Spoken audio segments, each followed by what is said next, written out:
बॉलीवुड के दिग्गज गायक एसपी बालासुब्रमण्यम का आज 25 सितंबर दोपहर 1:04 पर निधन हो गया। 74 साल के बालासुब्रमण्यम कोरोना की वजह से दुनिया को अलविदा कह गए। उनके बेटे एसपी चरण ने ये जानकारी दी।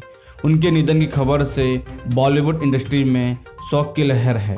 दरअसल एसपी बालासुब्रमण्यम 5 अगस्त को कोरोना पॉजिटिव पाए गए थे, जिसके बाद उन्हें चेन्नई के प्राइवेट अस्पताल में भर्ती कराया गया था।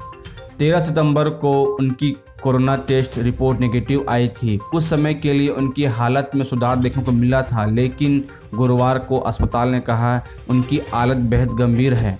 उन्हें लाइफ सपोर्ट पर रखा गया था। एसपी बालासुब्रमण्यम के निधन पर राष्ट्रपति रामनाथ कोविंद ने ट्वीट कर शोक व्यक्त किया।